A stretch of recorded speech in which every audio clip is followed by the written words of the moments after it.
দিয়েছেন। আমি অনেকবার কথা বলেছি, এটা কোনো কোরআন হাদিসের কথা নয়, এটা আমার ধারণার কথা, কোরআন হাদিসের কথা নয়। যেমন কোরআন শরীফের শুরু হয়েছে বিসমিল্লাহ দিয়ে। কি দিয়ে শুরু হয়েছে? বিসমিল্লাহ দিয়ে। প্রথম অক্ষরটা কি?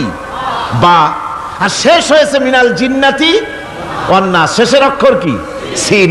তাহলে কোরআনের প্রথম অক্ষর বা আর শেষের অক্ষর সিন, দুইটাকে জুড়ে দিলে কি হয়? বাস। আমার কাছে মনে হয় যেন কোরআনে কারীমের ভিতরে আল্লাহ রাব্বুল আলামিন পৃথিবীবাসীদের জন্য যা কিছু প্রয়োজন সব কিছু সন্নিবেশিত করে দিয়েছেন। শুরু করলেন বা দিয়া, শেষ করলেন সিন দিয়া, বাস করে দিলেন যেন বলা হলো পৃথিবীর মানুষেরা তোমাদের জন্য কিয়ামত পর্যন্ত যা কিছু দরকার সবগুলি আমি আল্লাহ রাব্বুল আলামিন কোরআনের মধ্যে ভরে দিয়েছি। বাস হয়ে গেছে, আর কিছুর প্রয়োজন নাই, আর কিছু প্রয়োজন নাই, সব আমি কোরআনে কারীমের ভেতরে সন্নিবেশিত করে দিয়েছি। সুতরাং কোরআনে কারীমের এই বৈশিষ্ট্য যে অন্য ধর্মগ্রন্থের মতো কোরআন শরীফ নাম সর্বস্ব একটি ধর্মগ্রন্থ নয়, এর মধ্যে রয়েছে মানুষের প্রয়োজনীয় সব কিছু। কোরআনের আরেকটি বৈশিষ্ট্য হচ্ছে যে অন্যান্য ধর্মগ্রন্থগুলির ভেতরে মানুষেরা হাত লাগাইছে, অপারেশন করেছে, বাড়াইছে কমাইছে, সর্বনাশ করে দিয়েছে, ইচ্ছে মতো বাড়াইছে কমাইছে। কমাতে কমাতে কম্বলের লোম বাঁচতে যেমন কিছু থাকে না, নিজেরা নিজেদের কথা ভিতরে ঢুকাতে ঢুকাতে আজকের বাইবেল আল্লাহর কথা শূন্য হয়ে গিয়েছে। বর্তমান পৃথিবীতে লুক, জন, মার্ক, মথি, scripture, new testament, old testament, খ্রিস্টানদের ধর্মগ্রন্থ বলতে যা বুঝায় এই পুরা ধর্মগ্রন্থ, তাদের এই কিতাবগুলির ভিতরে আল্লাহ রাব্বুল আলামিনের একটি কথা নাই, সব তারা শেষ করে ফেলেছে। কোরআন এক্ষেত্রে ব্যতিক্রম। এ কোরআন একমাত্র কিতাব যা আজ পর্যন্ত অকৃত্রিম এবং অবিকৃত অবস্থায় বিশ্ব মানব সভ্যতার সামনে বিজয় গৌরব নিয়ে দেদীপ্যমান হয়ে আছে দ্বীপ্রহরের সূর্যের মতো, যার ভিতরে কোনো ভুল নাই, যার ভেতরে কোনো ত্রুটি নাই। কোরআনে কারীম তার আরেকটি বৈশিষ্ট্য হচ্ছে কোরআন একমাত্র গ্রন্থ যার ভাষা এবং সাহিত্য 1400 বছর ধরে এর ভিতরে কোনো কৃত্রিমতা ঘটেনি। আরবি ভাষা এবং সাহিত্যের সর্বোৎকৃষ্ট নমুনা হিসাবে কোরআন শরীফ টিকে আছে। পৃথিবীর কত ভাষা শেষ হয়ে গিয়েছে, কত ভাষা জন্মগ্রহণ করেছে আর মরে গেছে তার ঠিক নাই। ভাষার উন্নতি যত হচ্ছে, কোরআনে কারীম সমস্ত ভাষা এবং সাহিত্যের মানকে উতরে গিয়ে এমন এক জায়গায় কোরআনের ভাষা সাহিত্য পৌঁছে গেছে যাকে স্পর্শ করা পৃথিবীর কোনো ভাষার পক্ষে সম্ভব নয়। কোরআন এক জীবিত ভাষা, জীবন্ত ভাষা। কোরআন আরবি ভাষা, পৃথিবীর অন্তত 38টি দেশের রাষ্ট্রভাষা, স্টেট ল্যাঙ্গুয়েজ আরবি ভাষা। এই আরবি ভাষা আল্লাহ পাক এ কোরআন নাজিল করেছেন, এর মজা ফুরায় না, এর সাহিত্যের মান ফুরায় না। এটা হচ্ছে কোরআনে কারীমের আরেকটি বৈশিষ্ট্য। কোরআনে কারীমের অন্যান্য বৈশিষ্ট্যের ভেতরে আরেকটি বৈশিষ্ট্য হচ্ছে যে এ কোরআনে কারীম একমাত্র কিতাব যেই কিতাবের ভেতরে রয়েছে কোরআনের অনুসারী তাদের নাম এবং কোরআনের অনুসারী তাদের ধর্মের নাম গ্রন্থের ভেতরে আছে, যা অন্য কোনো কিতাবের মধ্যে নাই। সেটা হচ্ছে আমরা যে মুসলমান তা কোথায় পেলাম? আমরা যে মুসলমান এই পরিচিতি কোথায় পেলাম? হুয়া সাম্মাকুমুল মুসলিমিন, এই মুসলমান নাম আল্লাহ কোরআন শরীফে ব্যবহার করেছেন। তিনি আমাদের নাম দিয়েছেন, আমরা মুসলমান। আমরা কি মুসলমান? আমাদের নাম এই কিতাবের মধ্যে রয়েছে।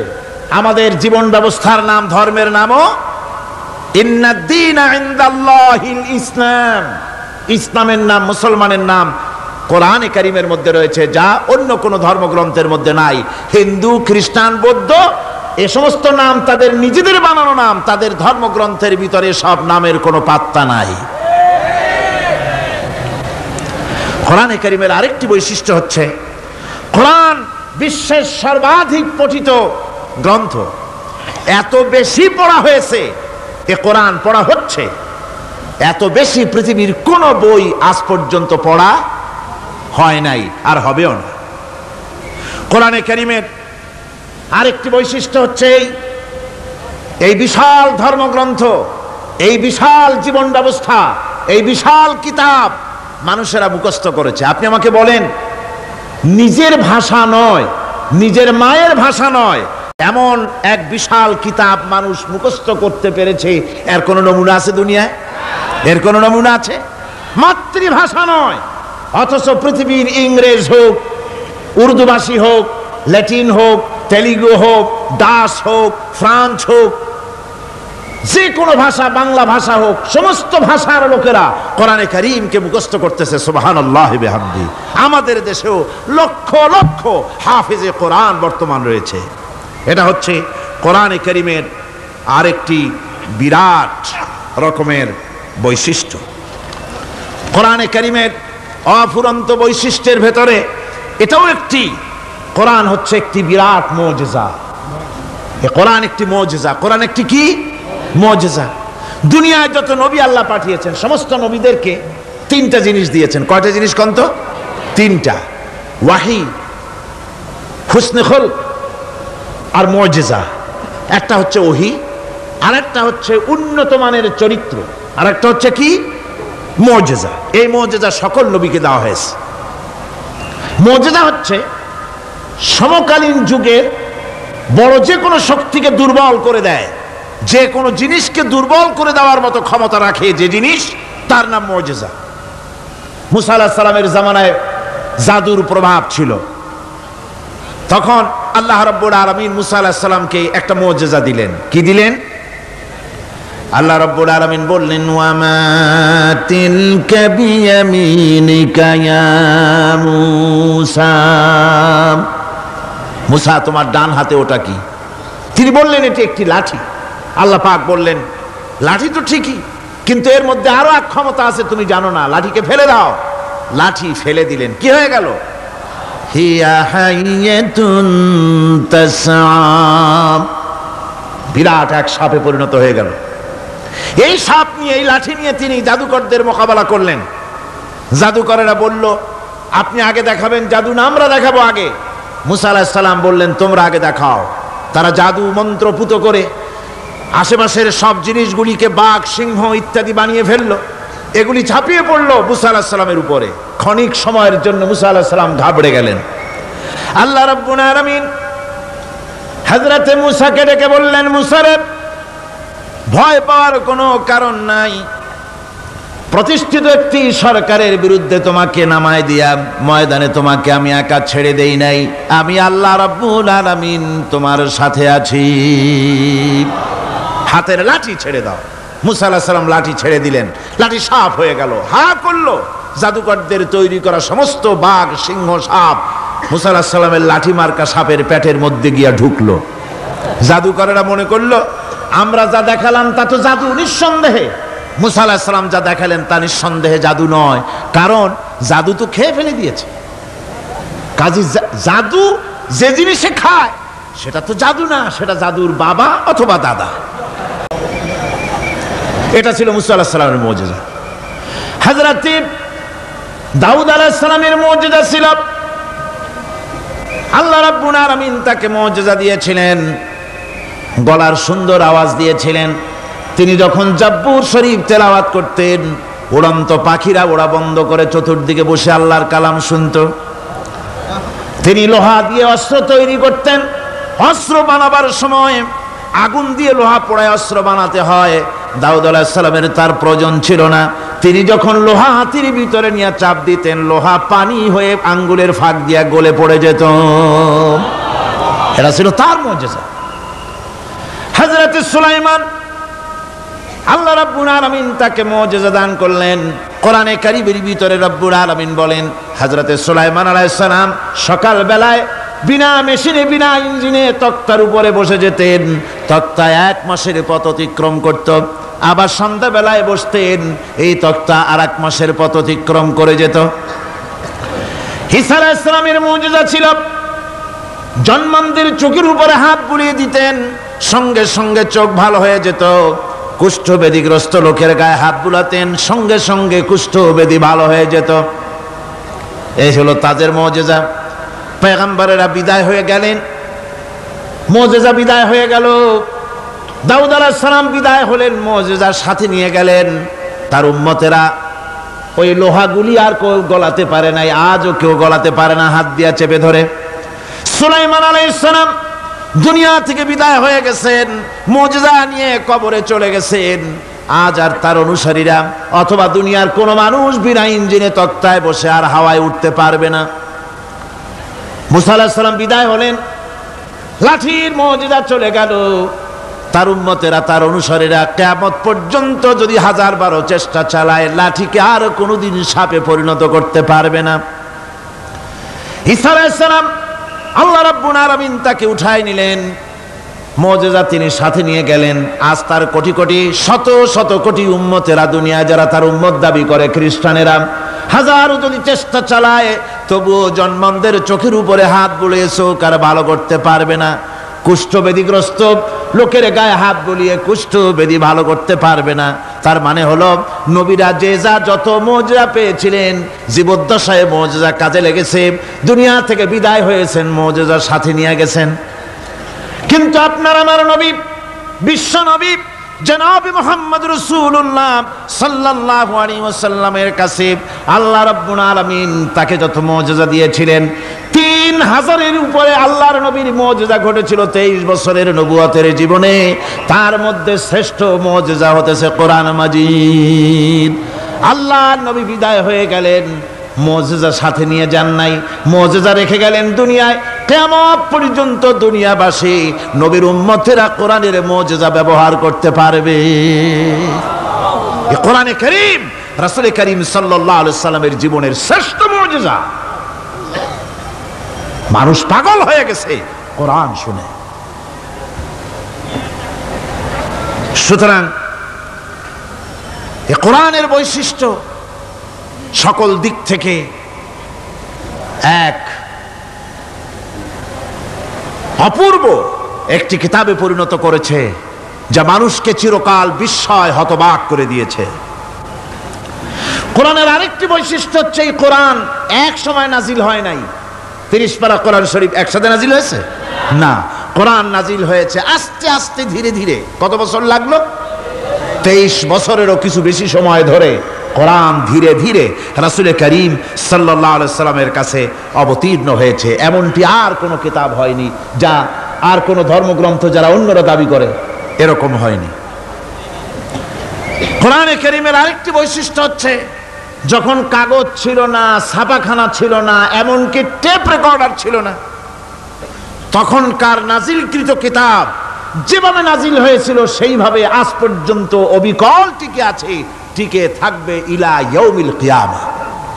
কিয়ামত পর্যন্ত কোরআনে কারীমের এই অকৃত্রিম অবিকৃত অবস্থায় কোরআনে কারীমের এই শান, এই বরকত টিকে থাকবে। এই জন্য কোরআন শরীফ হচ্ছে এই পৃথিবীর মহাবিশ্বের মহাবিস্ময়। কোরআন হচ্ছে পৃথিবীর মহাবিশ্বের মহাবিস্ময়। এর মর্যাদা সম্পর্কে রাসূল কারীম সাল্লাল্লাহু আলাইহি ওয়াসাল্লাম বলেছেন, ওয়ান উসমান রাদিয়াল্লাহু তাআলা আনহু আন্নাহু قال قال رسول الله صلى الله عليه وسلم خيركم من تعلم القرآن وعلمه رواه البخاري। আল্লাহর নবী বলেন, তোমাদের মধ্যে সর্বোত্তম ব্যক্তি সেই, তোমাদের ভিতরে ভালো ব্যক্তি, উত্তম ব্যক্তি সেই যে ব্যক্তি নিজে কোরআন শেখে আর অন্যকে শেখায়।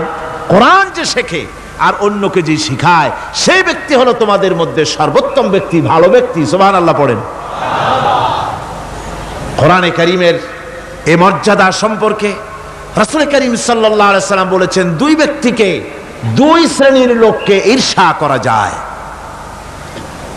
অমুকে বিরাট বাড়ি করেছে, সে বাড়ি থেকে হিংসা হয়, আমি ওরকম বাড়ি করব, অমুকের মতো নেতা হব, অমুকের মতো বড় লোক হতে হবে। পরশ্রী কাতরতা অথবা ঈর্ষা করা, এরকমের ঈর্ষা করা জায়েজ নাই। রাসূলুল্লাহ বলেছেন, দুই ব্যক্তির সঙ্গে ঈর্ষা করা যায়। আন ইবনে উমর রাদিয়াল্লাহু তাআলা আনহু আন্নাহু قال قال رسول الله صلى الله عليه وسلم লা হাসাদা ইল্লা আলাল ইসনাইন, দুই ব্যক্তি ছাড়া অন্য কারো সাথে হিংসা করা যায় না, রিস্ক করা যায় না। কোন কোন ব্যক্তি? রাজুলুন আতাহুল্লাহুল কুরআন ফাহুয়া ইয়াকুমু বিহি আনা আল-লাইলি ওয়া আনা আন-নাহার, ওই ব্যক্তির সঙ্গে ঈর্ষা করা যায়, হিংসা করা যায় যে ব্যক্তিকে আল্লাহ পাক কোরআনের ইলম দান করেছেন, সে ব্যক্তি দিন রাত কোরআন তেলাওয়াত করে, কোরআনের উপরে আমল করে, কোরআনের উপরে থাকে, মানুষকে কোরআনের দাওয়াত দেয়। ওই লোকের সাথে ঈর্ষা করা দরকার যে তার মতো হতে চায়। ওয়ারাজুলুন আতাহুল্লাহু মালান ফাহুয়া ইউনফিকু মিনহু আনা আল-লাইলি ওয়া আনা আন-নাহার, মুত্তাফাকুন আলাইহি, বুখারী মুসলিমের হাদিস। রাসূলুল্লাহ বলছেন, অন্য আরেক ব্যক্তি হচ্ছে যে ব্যক্তিকে আল্লাহ পাক মাল দিয়েছেন, সম্পদ দিয়েছেন, ওই ব্যক্তি তার মাল আর সম্পদকে দিন রাত দুহাতে আল্লাহর রাস্তায় খরচ করে, তার মতো হওয়ার জন্য তার সাথে ঈর্ষা করা যেতে পারে। আমার বন্ধুগণ, এ কোরআন হচ্ছে এমন এক কিতাব যে কোরআনকে নিয়ে যারা অগ্রসর হয় আল্লাহ তাদেরকে বাড়ায় দেন, আর কোরআনের সাথে যারা হিংসা করে, বিদ্বেষ করে, আল্লাহ তাদেরকে অধপাতিত করে দেন। আন ওমর ইবনে আল-খাত্তাব রাদিয়াল্লাহু তাআলা আনহু আন্নাহু قال قال رسول الله صلى الله عليه وسلم ان الله يرفع بهذا الكتاب اقواما ويضع به آخرين, রাওয়াহু মুসলিম। হযরত ওমর রাদিয়াল্লাহু তাআলা আনহু বলছেন যে আল্লাহ পাক এই কোরআনের সাহায্যে এক শ্রেণীর লোককে প্রতিষ্ঠিত করবেন দুনিয়ার বুকে, এবং আখিরাতেও আরেক শ্রেণীর লোককে করবেন অধপাতিত। যারা কোরআনের সাথে বিরোধিতা করবে, তারা যদি হিরো হয় আল্লাহ তাদেরকে জিরো বানাবেন। কি বানাবেন? জোরে কোন, জোরে কোন, কি বানাবেন? জিরো বানিয়ে দিবেন।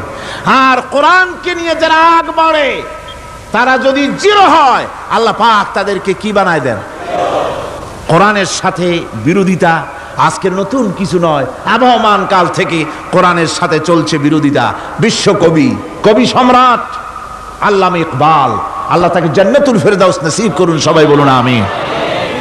আল্লামা ইকবাল বলেছেন, সতীজা কর রহা হ্যায় আসল সে তাইমরোজ, সতীজা কর রহা হ্যায় আসল সে তাইমরোজ, চরাগে মুস্তফা বি সে শরারে বুলহবিস।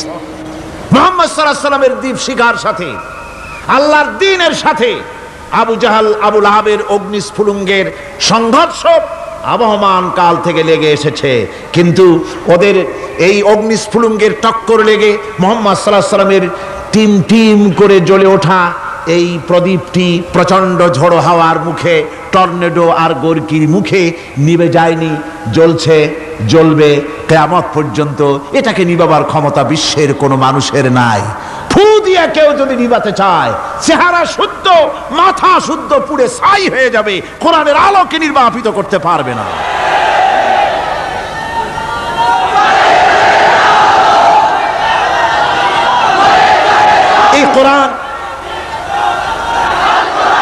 এই কোরআন যার সিনার ভিতরে থাকে, যার সিনার মধ্যে থাকে, সে হয় সমৃদ্ধ, আর যার সিনার মধ্যে থাকে না সে হয় সবচাইতে ফকির আর এতিম। আল্লাহর নবী বলেছেন, ইন্নাল্লাযী লাইসা ফী জাওফিহি শাইউম মিনাল কুরআনি কাল বাইতিল খারিব, যেই দেহের ভিতরে কোরআন নাই, যেই দেহের ভিতরে, যেই সিনার ভিতরে কোরআন নাই, ওই মানুষটা হতেছে একটা সাড়া বাড়ির মতো, একটা উজাড় বাড়ির মতো, বিরান বাড়ির মতো। বিরান বাড়িতে কি থাকে? সাড়া বাড়িতে কি থাকে? কি কয়? না না, ভূত কিসের? খামোখাই ভয় পান আপনারা। ভূত বলে কিছু নাই। হ্যাঁ, শয়তান থাকে, জিন থাকে, তারপরে ওর মধ্যে আর কি থাকে? উতুম পেঁচা থাকে, ইঁদুর থাকে, তেলাপোকা থাকে, উই পোকা থাকে, বাঁদর থাকে, উল্লুক থাকে, সাপ থাকে। রাসূলুল্লাহর কথা দেখেন, কি সুন্দর কথা, সুবহানাল্লাহ, সুবহানাল্লাহ। যে দেহের ভিতরে কোরআন নাই, সারা বাড়িতে যা থাকে, পুরো বাড়িতে যা থাকে, বিরান বাড়িতে যা থাকে, যে দেহে কোরআন নাই সেই দেহের মধ্যে তাই থাকে। আজ দেখুন বাংলাদেশের শিক্ষাঙ্গনে, কলেজ ইউনিভার্সিটিগুলিতে কোরআন পড়ানো হয় না, বলেন ঠিক কিনা? আমাদের বিশ্ববিদ্যালয়গুলিতে কোরআন পড়ানো হয়, তাফসীর পড়ানো হয়, হাদিস পড়ানো হয়? হয় না। হাদিস কোরআন আল্লাহর কালাম পড়ানো হয় না বলে অবস্থা কি হয়েছে? হাদিস থেকে মিলায় নেন। ইন্নাল্লাযী লাইসা ফি জাওফিহি শাইয়্যুম মিনাল কুরআনি কাল বাইতিল খারিব। কোরআন নাই তো সারা বাড়ি, কোরআন নাই তো কি আছে?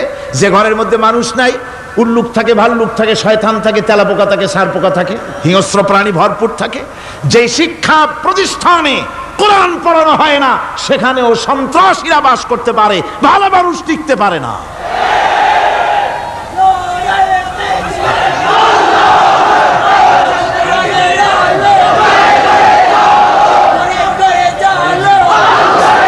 এই জন্য কোরআন যেখানে পড়া হয় না সেটা কবরের তুল্য, কোরআন যেখানে তেলাওয়াত হয় না সেটা কিসের তুল্য?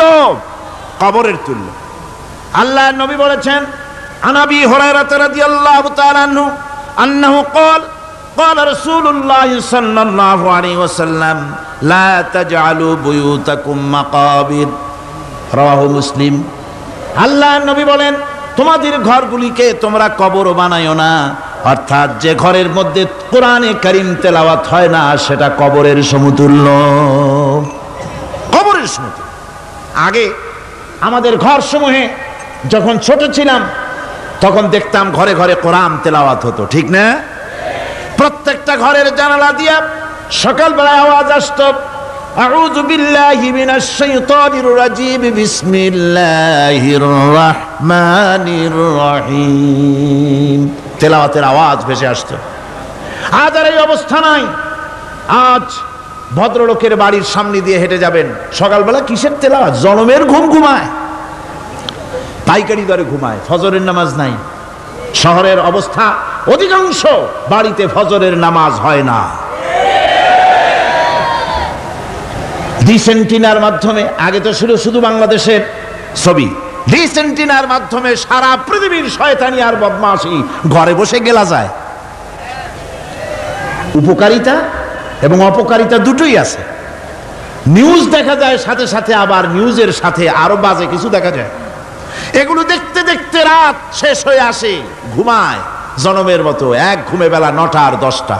কিসের ফজরের নামাজ আর কি এর কোরআন শরীফ তেলাওয়াত করা?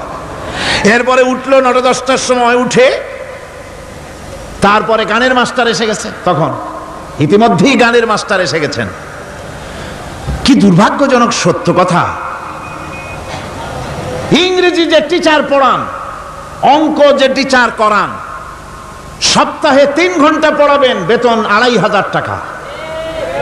আর প্রতিদিন সকালবেলা এসে যদি কোনো মুসলমান কোনো একজন মৌলভী সাহেব, হাফেজ সাহেবকে রাখেন কোরআন তেলাওয়াত করাবার জন্য, কোরআন পড়াবার জন্য সন্তানকে, প্রতিদিন আসতে হবে, প্রতিদিন 2 ঘন্টা পড়াতে হবে, আর মাসের শেষে বেতন 500 টাকা। কোরআনে কারীমের সাথে এই আচরণ বেশি হয়েছে। তো আমি বেশি বলে ফেলেছি। যাদের অভিজ্ঞতা আছে তারা বলছেন 200 টাকা। এরপরে অঙ্ক ইংরেজি তো কাজে লাগে, ভালো কথা। তারপরে গানের মাস্টার আসছেন, তিনি শেখাবেন কি? রবীন্দ্রসঙ্গীতের প্যানপ্যানানি, যা শুনলে পরে কানে ময়লা জমে যেতে পারে, যে গান শুনলে জীবিত মানুষ মৃত্যু হয়ে যায়। নজরুলের কথা শেখানো হবে না, তাহলে সেটা হবে সাম্প্রদায়িকতা।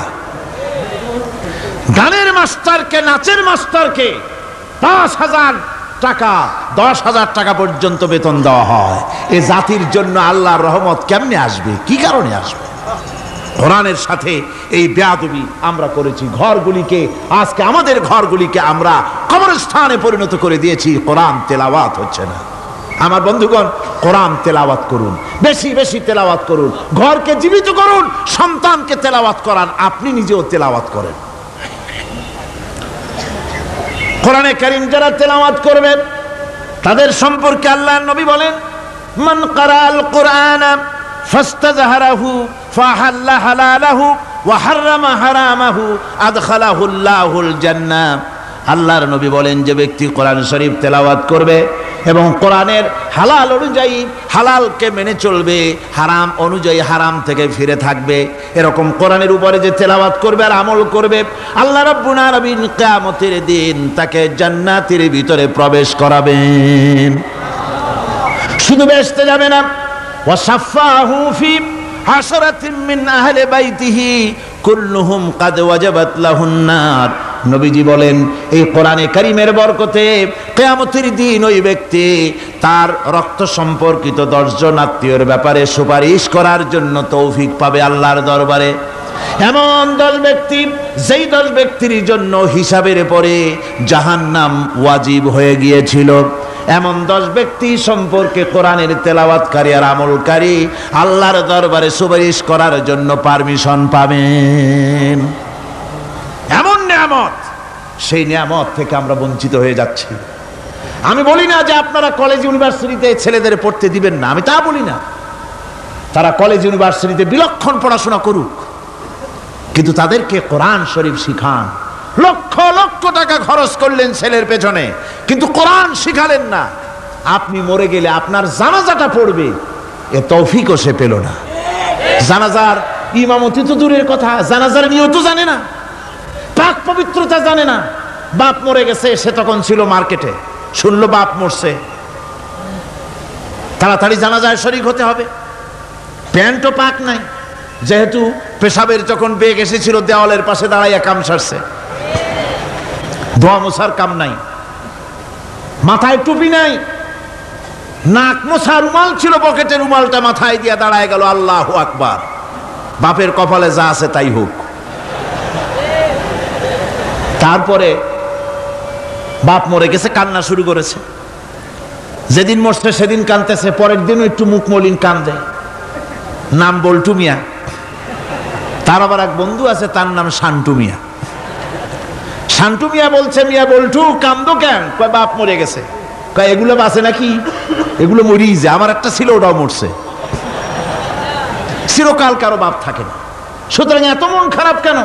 আসো, ইন্ডিয়া থেকে ভালো একটা বই আসছে, সেইটা দেখে এত আনন্দ পাবে। বাপ তো বাপ, 14 গোষ্ঠী মরলেও মনের দুঃখ মুছে যাবে। এরপরে বাড়ি এনে তাকে সিনেমার ছবি দেখানো হলো। ছবি সে দেখলো, ফেরার সময় বাপের কবরের কাছ থেকে যাওয়ার সময় দাঁড়িয়ে গেল ক্ষণিকের জন্য। আহারে বাপ, বিদায় হয়ে গেলা, কি দেব তোমারে? কিছু তো নাই আমার কাছে, তাই সারা রাত ধরে যা কিছু দেখলাম এগুলি তোমার আমল নামায় দিয়ে গেলাম। জোরে কর নাউজুবিল্লাহ। আমি সমস্ত পিতাদেরকে বলতে চাই, সন্তানদেরকে কোরআন শিখান, কাজে লাগবে। কোরআন শিখালে কাজে লাগবে। কোরআন শরীফ মুখস্থ করেন, বেশি করে মুখস্থ করেন কোরআনে কারীম, আপনার ফায়দা হবে। হযরত ওমর রাদিয়াল্লাহু তাআলা আনহু বর্ণনা করছেন যে রাসূল কারীম সাল্লাল্লাহু আলাইহি ওয়াসাল্লাম বলেছেন, ইউকালু লিসাহিবিল কুরআনি ইকরা ওয়ারাত্তিল কামা কুনতা তুরাত্তিলু ফিদ দুনিয়া। কিয়ামতের দিন জান্নাতীদেরকে, বেহেশতীদেরকে আল্লাহ রাব্বুল আলামিন বলবেন, কোরআন শরীফ তেলাওয়াত করো আর উপরের দিকে উঠতে থাকো। কোরআনে যেভাবে দুনিয়ার বুকে কোরআনে কারীম তুমি মুখস্থ করেছিলে, ধীরে ধীরে তেলাওয়াত করতে, ওইভাবে ধীরে ধীরে কোরআন তেলাওয়াত করো আর উপরের দিকে উঠতে থাকো। আল্লাহ পাক বলতে থাকবেন, উপরের দিকে ওঠো, তেলাওয়াত করো আর ওঠো। উঠতে উঠতে যেই জায়গায় গিয়ে তোমার তেলাওয়াত শেষ হয়ে যাবে, জান্নাতের ওই জায়গাটা তোমার জন্য বরাদ্দ হবে। আবু দাউদ শরীফের হাদিস। জান্নাতের ওই জায়গাটা তোমার জন্য বরাদ্দ হবে। এখন যাদের শুধু সূরা ইখলাস আর সূরা কাউসার মুখস্থ, তারা তো 2 পা আগাই বসে যাবে, উঠতে পারবেন না। বেশি বেশি মুখস্থ করেন, হাফেজে কোরআন হন অথবা হাফেজের মতো হন। বেশি বেশি মুখস্থ করেন সূরা ইয়াসিন, সূরা দুখান, সূরা আর রহমান, সূরা ওয়াকিয়া, সূরা মুজাম্মিল, এই সমস্ত সূরা, বেশি সূরা আল আরাফ, সূরা কাহাফ, সূরা মারিয়াম ইত্যাদি মুখস্থ করেন। কিয়ামতের দিন কাজে লাগবে। জান্নাতের অত উঁচায় উঠতে পারবেন। হাফেজ যে কোন জায়গায় যাবে, সুবহানাল্লাহ ওয়া বিহামদি, 30 পারা কোরআন যার সিনার ভিতরে, জান্নাতের কোন জায়গাটা আল্লাহ তাকে বরাদ্দ করবেন। সুবহানাল্লাহ, সুবহানাল্লাহ। কোরআনে কারীমকে মুখস্থ করুন, বেশি করে মুখস্থ করুন। কোরআনে কারীমকে বেশি করে তেলাওয়াত করুন। এই কোরআনে কারীমকে যারা বেশি করে তেলাওয়াত করবে, তেলাওয়াত করতে গিয়ে যারা আল্লাহর কাছে কিছু চাওয়ার সময় পাবে না, তাদের সম্পর্কে রাসূল করিম সাল্লাল্লাহু আলাইহি ওয়াসাল্লাম বলেছেন হাদিসে কুদসি রাসূল করিম সাল্লাল্লাহু আলাইহি ওয়াসাল্লাম বলেছেন, ইয়াকুলুর রাব তাবারাকা ওয়া তাআলা মান শাগালাহুল কুরআন আন যিকরি মাসআলাতি আতাইতুহু আফজালা মা উতিয়াস সাইলিন। আল্লাহর নবী বলেন, আমার আল্লাহ পাক বলেছেন, কোরআন তেলাওয়াত করতে গিয়ে যারা ব্যস্ত থাকে, কোরআন তেলাওয়াত করতে করতে যারা আমার কাছে হাত পেতে কিছু চাওয়ার সময় পায় না, যারা আমার কাছে হাত পেতে কিছু চায়, তাদের থেকে তেলাওয়াতকারীদেরকে আমি রব্বুল আলামিন বেশি করে দেই। সুবহানাল্লাহ। কোরআন তেলাওয়াত করতে করতে যারা আল্লাহর কাছে হাত পেতে চাওয়ার সময় পায় না, আল্লাহ পাক বলেন যারা চায় তাদের থেকে তেলাওয়াতকারীকে আমি বেশি দেই। আমার বন্ধুগণ, শুধু তাই নয়, এ কোরআনে কারীম যারা তেলাওয়াত করবে, আমল করবে, কিয়ামতের দিন তার মা বাপের মাথার উপরে আল্লাহ রাব্বুল আলামিন, আবু দাউদ শরীফের হাদিসে এসেছে, তার মা বাপের মাথার উপরে নূরের টুপি পরিধান করানো হবে। এমন নূরের টুপি, এমন নূরের তাজ পরানো হবে, চন্দ্র সূর্যের আলোকে ম্লান করে দেবে। হাসরবাসীরা প্রশ্ন করবেন, এ লোকটি কে? কোনো ফেরেশতা নাকি? বলে না। কোনো নবী নাকি? বলে না। তবে কি ইনি কে?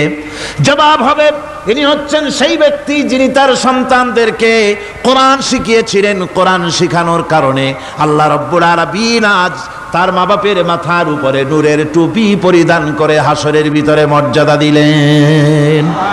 কিয়ামতের দিন দুনিয়া মর্যাদা পাওয়া যাবে, আখিরাতেও মর্যাদা পাওয়া যাবে যদি কোরআনে কারীমকে তেলাওয়াত করা যায়, আমল করা যায়, বোঝা যায়, তাহলে এই সমস্ত নিয়ামত আল্লাহ পাক দান করবেন। সুতরাং এই এত বড় নিয়ামত থেকে আমরা যেন কেউ বঞ্চিত হয়ে না যাই।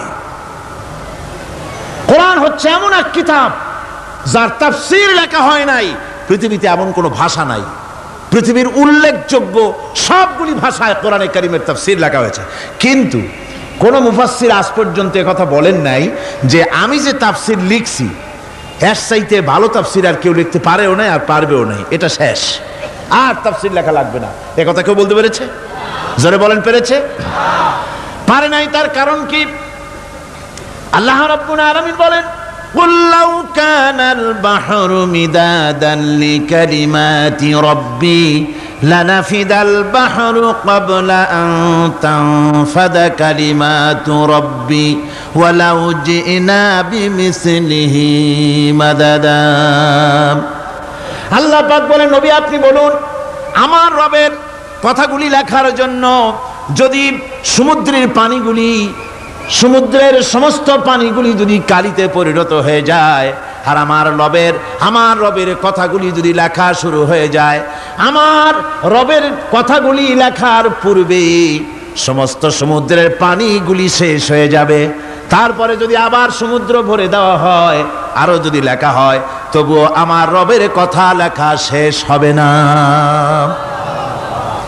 আল্লাহ রাব্বুল আলামিন বলেন, وَلَوْ أَنَّ مَا فِي الْأَرْضِ مِنْ شَجَرَةٍ أَقْلَامٌ وَالْبَحْرُ يَمُدُّهُ مِنْ بَعْدِهِ سَبْعَةُ أَبْحُرٍ مَا نَفِدَتْ كَلِمَةُ اللَّهِ। আল্লাহ রাব্বুল আলামিন বলেন, মা নাফিদাত কালিমাতুল্লাহ।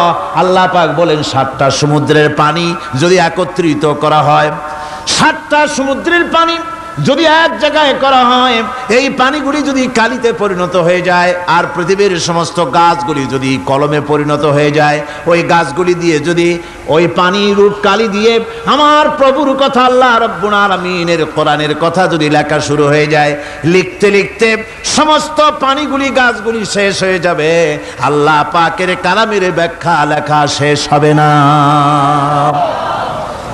মা নাফিদাত কালিমাতুল্লাহ, আল্লাহর কথা লেখা শেষ হবে না। এত বড় বিরাট আজিম কিতাব আল্লাহ পাক আমাদেরকে দান করেছেন। সুবহানাল্লাহ পড়েন। এই কিতাবের এত বড় গুরুভার আল্লাহ রাব্বুল আলামিন বলেছেন, লাউ আনজালনা হাযাল কুরআন আলা জাবালিন লারাআইতাহু খাশিআম মুতাসাদ্দিআম মিন খাশিয়াতিল্লাহ। আমি যদি এই কোরআনকে পর্বতের উপরে নাজিল করতাম, তাহলে তুমি দেখতে পেতে আমার ভয় ভীত সন্ত্রস্ত হয়ে পাহাড়গুলো চূর্ণ বিচূর্ণ হয়ে যেত। এত বড় আসিম কিতাব আমি তোমাদেরকে দান করেছি, যার গুরুভার বহন করতে কেউ রাজি হয়নি, পাহাড় পর্বত কেউ রাজি হয়নি, মানুষ রাজি হয়েছে। এই মানুষের উপরে আমি এটা অবতীর্ণ করেছি, গোটা বিশ্ববাসীর সামনে এই কিতাব আমি দিয়েছি তোমাদেরকে, এর দ্বারা হেদায়েত তোমরা গ্রহণ করবে। কিয়ামতের দিন আল্লাহর এই বিরাট নিয়ামত আমাদেরকে দান করলেন, আমরা এই নিয়ামতের নাশকর করেছি, অর্থাৎ এই কোরআনকে আমরা ব্যবহার করেছি সঠিকভাবে করি নাই, বেঠিকভাবে করেছি। প্রথম দিন দ্বিতীয় দিন আমি বলেছি কোরআন শরীফকে শুধু তাবিজ তুমারের জন্য, শুধু সওয়াবের জন্য তেলাওয়াত করেছি। আসলে শুধু সওয়াবের জন্য তো আসেনি কোরআন। কোরআন বুঝতে হবে, আমল করতে হবে, তবে না শান্তি পাবো।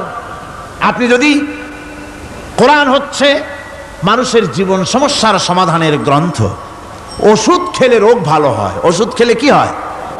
কেউ যদি সকাল বেলায় তসবিহ হাতে নিয়ে 500 বার পড়ে ওষুধ ওষুধ ওষুধ, 500 বার পড়লো, রোগ কি ভালো হবে? বরং রোগ আরো বাড়তে পারে চিল্লাইতে চিল্লাইতে। শীতের জন্য লেপ গায়ে যায় না দিয়া কেউ যদি চিল্লাইতে থাকে, জিকির করে লেপ্ত শোক লেপ্ত শোক লেপ্ত শোক, শীত কি বন্ধ হবে নাকি? পানির পিপাসায় ছটফট করে মানুষ যদি চিল্লায় পানি পানি পানি পানি পানি, পানির পিপাসা আরো বাড়বে।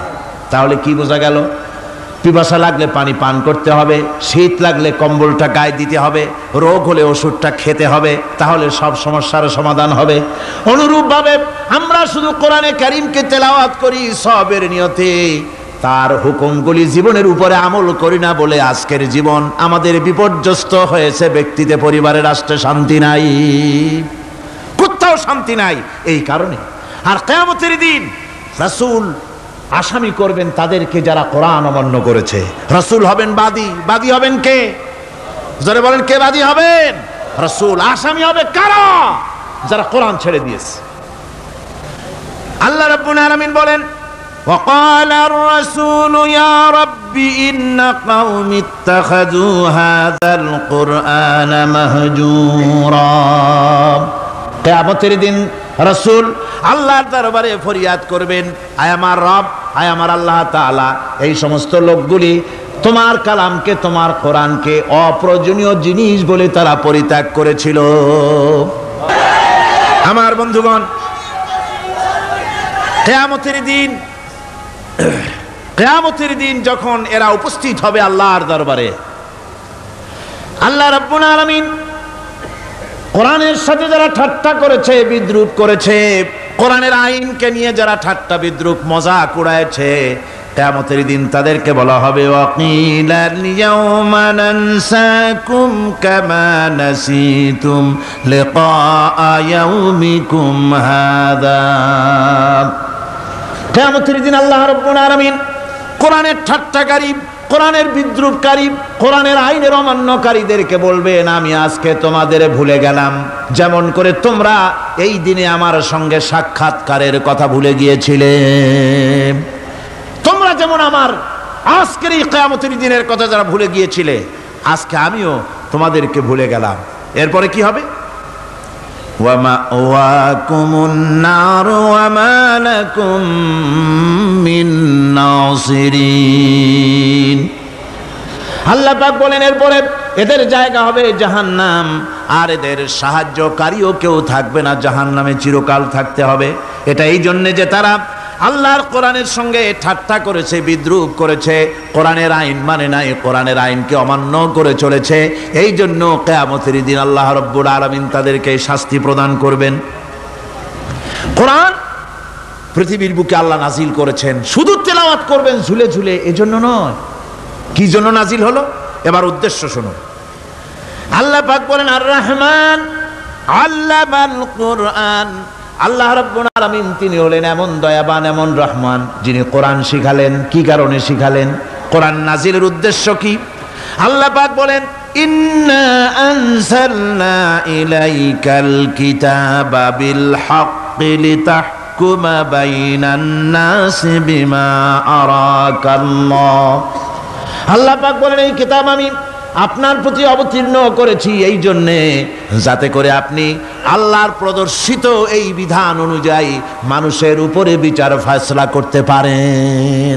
মানুষের উপরে আইন চলবে আল্লাহ। কার আইন? জোরে বলেন, কার আইন? আলা লাহুল খালক ওয়াল আমর, সৃষ্টিজাত আইন চলবে কার? আল্লাহ পাক বলেন এই জন্য নাজিল করলাম, কোরআন নাজিল করেছি যাতে করে কোরআনের আইন দিয়ে বিচার ফয়সালা করতে পারেন, সেই জন্যই কোরআন নাজিল করলাম। আসলে আল্লাহর নবীর এই পৃথিবীতে আগমনের উদ্দেশ্য ওটাই ছিল। হুয়াল্লাযী আরসালা রাসূলাহু বিল হুদা ওয়া দীনিল হক লিইয়ুযহিরাহু আলাদ-দীনি কুল্লিহি ওয়া কাফা বিল্লাহি শাহীদা।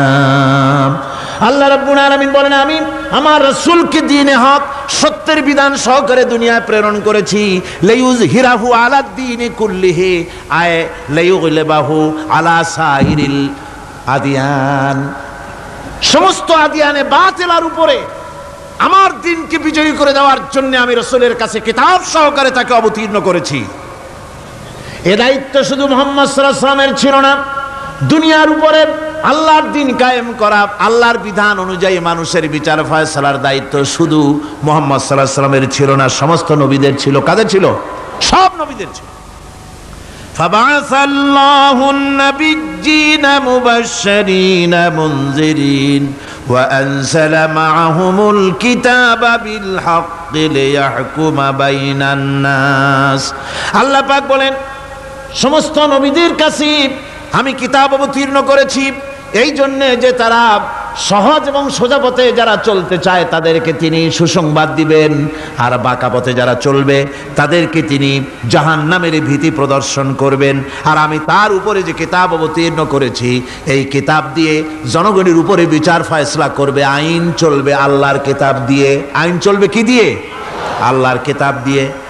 আল্লাহর কিতাব অনুযায়ী জনগণকে পরিচালিত করবেন, এই জন্য আমি এই কোরআনকে নাজিল করেছি, অতীতেও এই কিতাবগুলি নাজিল করেছি। কুল ইয়া আইয়ুহান নাসু ক্বাদ জাআকুমুল হাক্কু মির রাব্বিকুম। আল্লাহ পাক বলেন নবী আপনি বলে দেন, আপনি বলুন হে মানব সকল, আল্লাহর পক্ষ থেকে তোমাদের জন্য মহাসত্য এসেছে, এই মহাসত্য যদি অনুসরণ করো তোমাদের জন্য কল্যাণকর হবে। ওমান দাল্লা ফাইন্নামা ইয়াদুল্লু আলাইহা, আর যদি কোরআনকে অমান্য করো, আল্লাহর কিতাবকে অমান্য করো, তাহলে তোমাদের জন্য অকল্যাণ হবে। আজ আপনারা বলেন আল্লাহর কিতাবের আইন কি আমাদের দেশে চলে? কোরআনের আইন কি চলে? চলে না। কোরআনের আইন চলে না। আমরা কি খুব শান্তিতে আছি? খুব আরামে আছি? শ্রমিকরা তাদের শ্রমের মূল্য পায়, কৃষক তার উৎপাদিত পণ্যের সঠিক দাম পায়, নারী তার সতীত্বের মর্যাদা পায়, জনগণ কি আরামে ঘুমাতে পারে? না, জনগণ রীতিমতো দুবেলা পেট পুরে সমস্ত জনগণ খেতে পারে। এর একমাত্র কারণ হচ্ছে কোরআনের আইনকে অমান্য করা হয়েছে। ভালো করে কান পেতে শুনুন, আল্লাহ রাব্বুল আলামিন কোরআনে কারীমের মধ্যে পরিষ্কার করে বলেছেন ওয়ামান লাম ইয়াহকুম বিমা আনজালাল্লাহু ফাউলাইকা হুমুল কাফিরুন। যারা নাকি আমার দেওয়া বিধান অনুযায়ী, কোরআন অনুযায়ী যারা বিচার ফয়সালা করে না, ফাউলাইকা হুমুল কাফিরুন, ফাউলাইকা হুমুজ জালিমুন, ফাউলাইকা হুমুল ফাসিকুন। যারা আমার দেওয়া বিধান অনুযায়ী বিচার ফয়সালা করে না তারা কাফির, তারা জালিম, তারা ফাসিক। সুতরাং এর ভিতরে এই জুলমের মধ্যে জালিমদের অন্তর্গত, ফাসিকদের অন্তর্গত হয়ে বাংলাদেশের বহু মুসলমান, পৃথিবীর বহু এলাকার মুসলমান এর মধ্যে লিপ্ত হয়ে আছে। কোরআনের আইন চালু না করলে পরে, কোরআনের আইন না মানলে পরে জালিম হতে হবে, কাফির হতে হবে, ফাসিক হতে হবে। অর্থাৎ যতখানি না মানবেন ততখানি এই বিশেষণে বিভূষিত হতে হবে। এক শ্রেণীর লোক আছে যারা বলে বেড়ান ধর্ম আর রাজনীতি আলাদা। বলেন কিনা? কন জোরে বলেন, বলে কিনা? ধর্ম আর রাজনীতি আলাদা। তারা বলেন আমরা ধর্ম নিরপেক্ষ থাকতে চাই। তারা কি থাকতে চায়? ধর্ম নিরপেক্ষ থাকতে চায়। কোরআনে কারিমে এই ধর্ম নিরপেক্ষবাদীদের ব্যাপারে কোরআন কি বলছে শুনুন। আল্লাহ রাব্বুল আলামিন বলেন, আলাম তারা ইলাল্লাযীনা ইয়াজউমুনা আন্নাহুম আমানু বিমা উনজিলা ইলাইকা ওয়া মা উনজিলা মিন ক্বাবলিক। আল্লাহ পাক বলেন, হে নবী, তুমি কি সেই সব লোকদেরকে দেখেছ যারা দাবি তো করে যে আমরা আল্লাহর উপর ঈমান এনেছি আর এই কিতাবের উপর ঈমান এনেছি, এর পূর্বে যত কিতাব নাজিল হয়েছে সেসব কিতাবের উপরেও ঈমান এনেছি। ধর্মনিরপেক্ষবাদীরা তারা তো বলে না যে আল্লাহ মানি না, কোরআন মানি না, একথা বলে না, ওটা বলে না। কি বলে? সেই বলা কথাটাই আল্লাহ এখানে অনেক আগে বলে রেখেছেন। ওরা বলে যে আমরা অবশ্যই আল্লাহকে মানি, আল্লাহর কিতাব মানি, এর পূর্বে যত কিতাব নাজিল হয়েছে সেগুলোও মানি, তবে ইউরিদুনা আইয়াতাহাকামু ইলাত তাগুত, তারা চায় তাদের জীবনের সমস্ত সমাধান সমস্যার জন্য তাগুতের কাছে যেতে চায়। তাগুতকে, আল্লাহকে বাদ দিয়ে তারা যেতে চায় কোথায়? তাগুতের কাছে। জোরে বলেন, কিসের কাছে যেতে চায়? তাগুতের কাছে। তাগুত বলে কারে? তাগুত বলা হয় যে নিজে আল্লাহর আইন মানে না এবং অপরকেও আল্লাহর আইন অমান্য করতে বাধ্য করে, তাকে বলা হয় তাগুত। ওরা বলে ধর্ম আর রাজনীতি আলাদা, কোরআন মানি কিন্তু কোরআনের আইন মানি না। ওরা কোরআন মানে ঠিকই, বলে যে কোরআন মানি, কিন্তু কোরআনের আইন মানে। তাহলে এ মানি বলার অর্থটা কি? এর মূল্যটা কোথায়? কোরআন যদি মানো তো কোরআন বলেছে সুদ খেও না, আমাদের দেশে সুদ চলছে না? কোরআন বলেছে বিবিকে পর্দায় রাখো, পর্দায় কি রাখা হচ্ছে? কোরআন বলেছে ওজনে কম দিও না, তা কি মানা হচ্ছে? কোরআন বলেছে আমার আইন দিয়ে দেশ শাসন করো, তা কি করা হচ্ছে? সুতরাং ধর্মনিরপেক্ষ মতবাদ যেটা, এই মতবাদটা কোরআনের দৃষ্টিতে কুফরি মতবাদ। ধর্মনিরপেক্ষ মতবাদ কি? জোরে বলেন, ধর্মনিরপেক্ষ মতবাদ কি?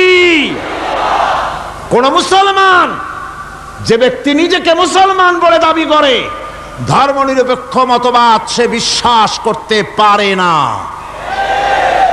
জায়েজ নাই, হারাম।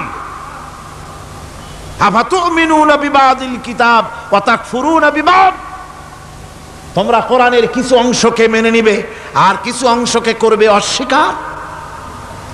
এটা যদি করো দুনিয়ার জীবনে পাবে দুনিয়ার জীবনে জিল্লতি আসবে, লাঞ্ছনা আসবে, আর কিয়ামতে পাবে জাহান্নামের শাস্তি। সুতরাং ধর্মনিরপেক্ষ মতবাদের অর্থ তারা বলে যে ধর্মহীনতা নয়, আসলে কিন্তু ধর্মনিরপেক্ষ মতবাদের অর্থই হলো ধর্মহীনতা। ঠিক কিনা কন? জোরে বলেন ঠিক কিনা? এই ধর্মনিরপেক্ষ মতবাদ আমাদের দেশের জন্ম হয় নাই, এর জন্ম হয়েছে ইউরোপ সভ্যতায়, প্রাচীন ইউরোপ সভ্যতায় এর জন্ম হয়েছিল। সেখান থেকে তার আন্ডা বাচ্চা ভারতে এসেছিল।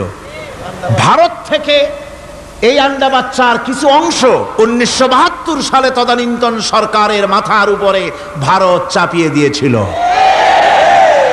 সেই ধর্মনিরপেক্ষ মতবাদ 1972 সনের সংবিধানে লেখা হলো, কিন্তু 1982 সনে যখন সংবিধান আবার অ্যামেন্ডমেন্ট করা হলো, তখন ধর্মনিরপেক্ষতার কপালে ঝাঁটা মেরে বিদায় করা হয়েছে। বাংলাদেশে ধর্মনিরপেক্ষ মতবাদ চলতে পারে না। ধর্মনিরপেক্ষ মতবাদের কথা আমাদের দেশে তারাই বলে যারা 72 সনে ক্ষমতায় ছিলেন। তারা ধর্মের সাথে কি ব্যবহার করেছেন আমরা ভুলে যাই নাই, আপনারা ভুলে গেছেন। 1972 সনে দেশের সমস্ত বিশ্ববিদ্যালয়ের মনোগ্রাম থেকে ইকরা বিস্মি রাব্বিকাল্লাযী খালাক রাব্বি জিদনি ইলমা, কোরআনে কারীমের এই আয়াতকে বিদায় করে দেওয়া হয়েছিল। শাসনতন্ত্রের শিরোনামে বিসমিল্লাহকে গ্রহণ করা হয় নাই। শুধু তাই নয়, কোরআনে কারীম যেখানে তেলাওয়াত করা হয়, তখনকার সময় রেডিওতে, টেলিভিশনে, ওই 72 থেকে 3 বছর, এবং এখনো সেই দলটি মিটিং করতে গিয়ে, কোনো জায়গায় কিছু করতে গিয়ে, আগে কোরআন শরীফ, তারপরে গীতা, তারপরে বাইবেল, এগুলি হচ্ছে মুনাফিকের লক্ষণ। কিসের লক্ষণ? যেখানে যেই টেবিলে, যেই মঞ্চে কোরআন তেলাওয়াত হয়, বাইবেল গীতা পড়া হারাম, পড়া হতে পারে না। কোরআনের চাইতে শ্রেষ্ঠ কিতাব আল্লাহর দুনিয়া আছে? সমস্ত কিতাবকে রদ করেছে কোরআন। হযরত ওমর রাদিয়াল্লাহু তাআলা আনহু রাসূল করিম সাল্লাল্লাহু আলাইহি ওয়াসাল্লামের কাছে গিয়ে তাওরাতের একটা পাতা পড়তেছিলেন। হযরত আবু বকর রাদিয়াল্লাহু তাআলা আনহু সেখানে চলে এলেন। এসে দেখেন রাসূল করিম সাল্লাল্লাহু আলাইহি ওয়াসাল্লামের চেহারা মোবারক লাল হয়ে গিয়েছে গোসায়। হযরত আবু বকর বললেন, ওমর, তুই যদি এর থেকে মরে যেতিস, তুই যদি এর থেকে মরে যেতিস, তুই যদি এর থেকে মরে যেতি। তিনবার বললেন। হযরত ওমর শিউরে উঠলেন, হতচকিত হয়ে উঠলেন। আবু বকর আমাকে মরার কথা বলছেন কেন? তিনি তাকিয়ে দেখেন রাসূল করিম সাল্লাল্লাহু আলাইহি ওয়াসাল্লামের চেহারা মোবারক গোসায় লাল হয়ে গিয়েছে। হযরত ওমর বলছেন, ইয়া রাসূলুল্লাহ, আমার এবং আমার পিতা মাতার জীবন আপনার কদম মোবারকে উৎসর্গ হয়ে যাক। আমি অপরাধ করেছি, কি অন্যায় করেছি হুজুর আমাকে বলুন। হুজুর বলছেন, ওমর, তুমি যে তাওরাতের পাতা আমার সামনে পড়তেছো, এই তাওরাত যার উপরে নাজিল হয়েছিল সেই মুসা আলাইহিস সালাম যদি আজকে বেঁচে থাকতেন তাহলে আমার উম্মতের ভিতরে শামিল হয়ে যাওয়া তার জন্য ফরজ হয়ে যেত। অতীতের সমস্ত কিতাবকে রদ করা হয়েছে, সমস্ত শরিয়াতকে বন্ধ করা হয়েছে। সুতরাং কোন মুসলমানের প্ল্যাটফর্মে যেখানে কোরআন তেলাওয়াত হয়, বেদ, বাইবেল, গীতা পড়া হারাম সেখানে। এই মুনাফিকরা তাও করে থাকে। আমার মুসলমান ভাইয়েরা, নজরুল ইসলাম কলেজের ইসলাম শব্দ বাদ দিয়ে নজরুল কলেজ করা হয়েছিল। সলিমুল্লাহ মুসলিম হলের মুসলিম শব্দ বাদ দিয়ে শুধু সলিমুল্লাহ হল করা হয়েছিল। তার মানে ধর্ম এদের কলিজায় আগুন জ্বালিয়ে দেয়। ইসলামের নাম বরদাস্ত হয় না, কোরআনের নাম বরদাস্ত হয় না। আর বরদাস্ত হয়নি বলেই আল্লাহ পাক তার ইন্তেকাম নিয়েছেন।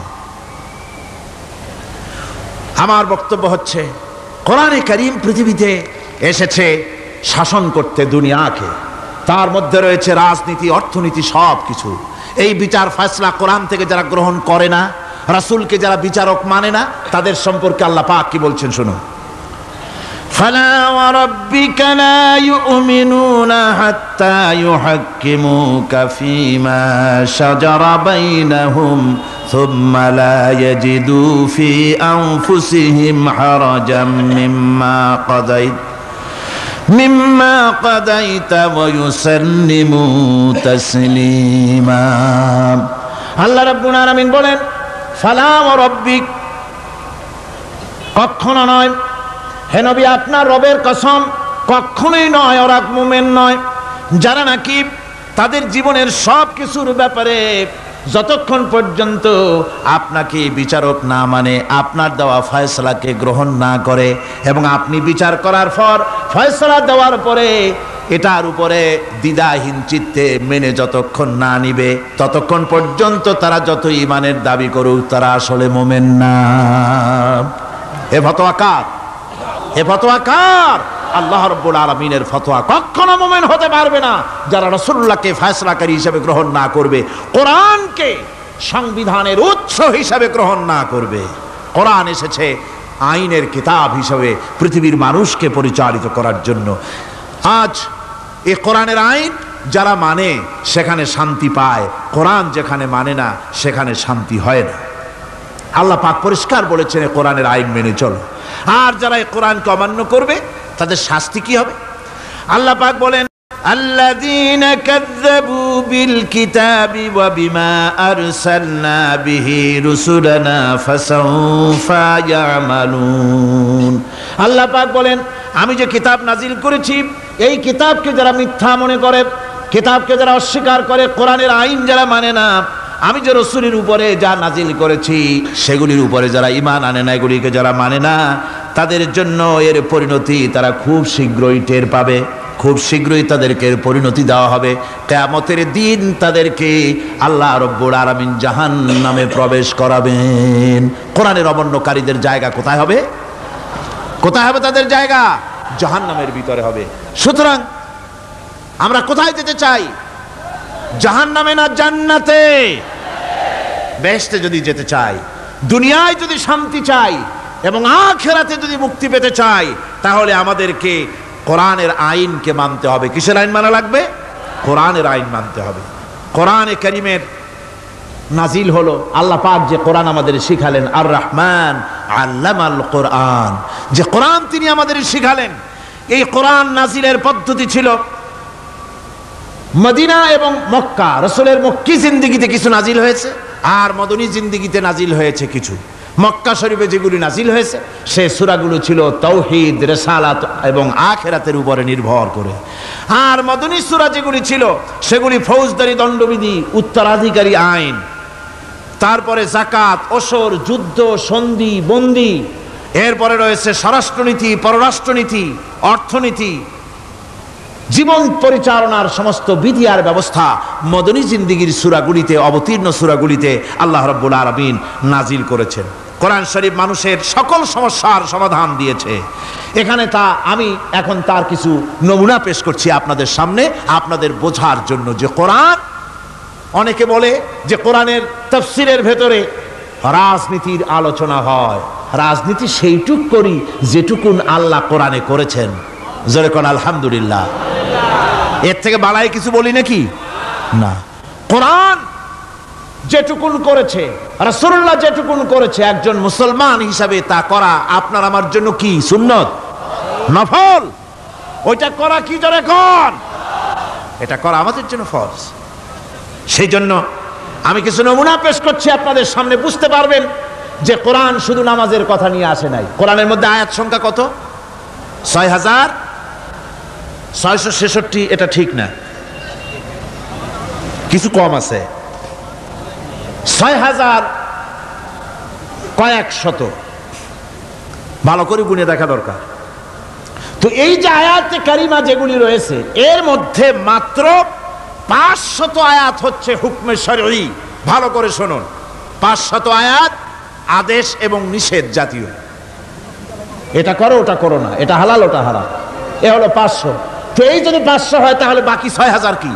বাকি 6000 ইতিহাস, দর্শন, বিজ্ঞান, রাজনীতি, অর্থনীতি, সমাজনীতি, উত্তরাধিকারী আইন, পররাষ্ট্রনীতি, স্বরাষ্ট্রনীতি, মানুষের জীবনে যা দরকার, ইহকাল, পরকাল, কবর, হাসর, মিজান, সিরাত, জান্নাত, জাহান্নাম, এসব কিছু আল্লাহ পাক বাকি হাজার হাজার আয়াতের মধ্যে বলেছেন। তো 500 আয়াতের পরিচিতি আমাদের জানা আছে, নামাজ, রোজা, হজ, যাকাত, হালাল, বৈধ, অবৈধ ইত্যাদি সম্পর্কে। কিন্তু বাকি আয়াতগুলিতে আমাদের জীবন পরিচালনার ব্যাপারে আল্লাহ পাকের কথা শুনুন, কিভাবে এ কথাগুলি আল্লাহ পাক আমাদের বলছেন। বিচার পদ্ধতি সম্পর্কে শুনুন। কোরআন যে বিচার পদ্ধতি আমাদেরকে দিয়েছেন, নিরঙ্কুশ ন্যায় বিচারের কথা কোরআন বলেছে। কোরআন বলেছে বিচার হতে হবে কি ধরনের? ওয়াইদা হাকামতুম বাইনান নাসি আন তাহকুমু বিল আদল। কোরআন শরীফ বলেছে তোমরা যখন লোকদের মাঝে বিচার ফয়সালা করবে তখন অবশ্যই সুবিচার করবে, জাস্টিস, ন্যায় বিচার করবে। এই ন্যায় বিচার করতে গিয়ে তোমার সামনে যদি বিজাতীয় কোনো লোক আসামি হয়ে দাঁড়ায়, অমুসলিম, তখন বিচারটা কিভাবে করবে?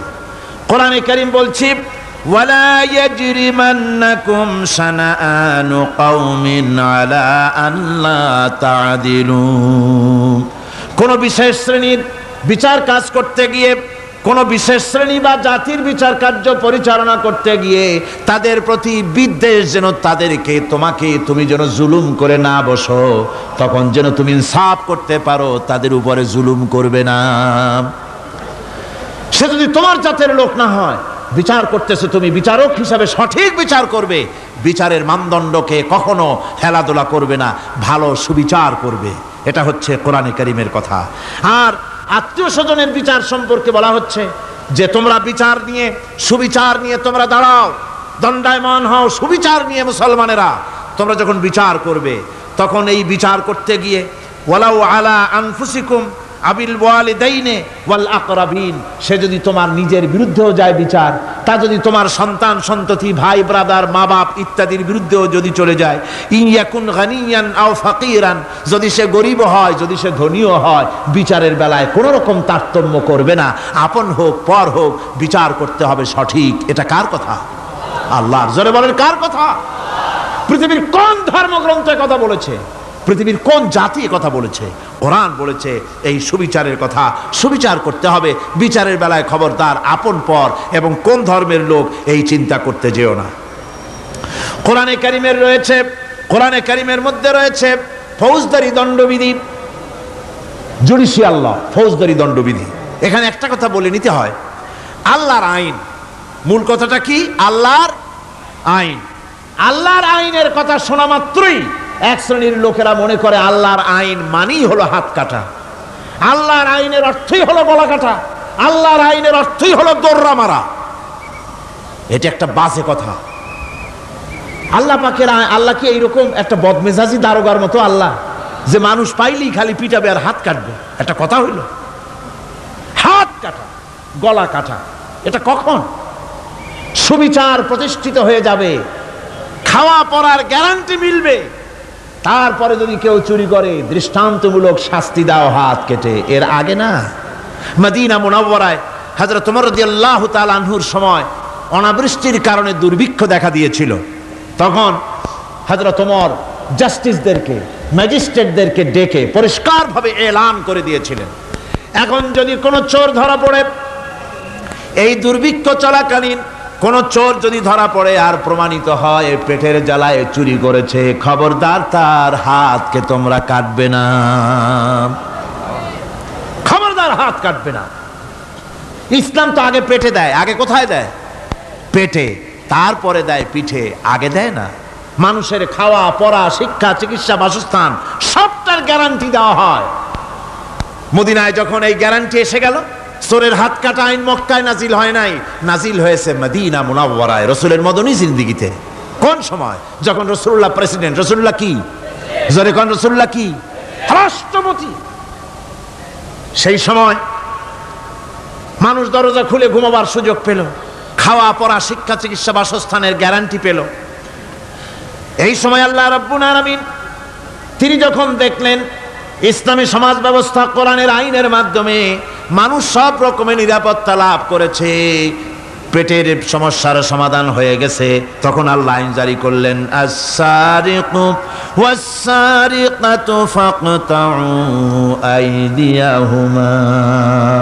চোর পুরুষ হোক আর নারী হোক, উভয়ের হাত কেটে দাও। পুরুষ হোক আর নারী হোক, এখন উভয়ের হাত কেটে দাও। দৃষ্টান্তমূলক শাস্তি হোক, যাতে করে এই চুরি আর না কেউ না করে। পেটে খাবার আছে, চাকরি আছে, ওষুধ আছে, শিক্ষা আছে, থাকার মতো জায়গা আছে, এখন চুরি করো কেন? তাহলে বোঝা যাবে এটা নেশায় পরিণত হয়েছে। কি হয়েছে? নেশা। তখন তো আর চোরকে বসায় সেলুট মারা আর যাবে না, এখন হাতটা কাটিয়া একটা শাস্তি দিয়ে দাও। আমাদের দেশে কিন্তু চোরের হাত কাটা আইনের ব্যাপারে কোনো চোরেরা আজ পর্যন্ত মিছিল করে না। বাংলাদেশের কোন ছোট ছোট চোর, যেমন তাল চোর, বেল চোর, কচু চোর, ছাতি চোর, জুতা চোর, আরো যত ছোট ছোট চোর, এই সব চোরেরা কি কোনোদিন মিছিল করেছে যে চোরের হাত কাটা আইন মানি না, মানবো না? বলেছে কেউ? বলেন। কিন্তু এই আইনের বিরুদ্ধে সোচ্চার কারা? কোন চোরেরা?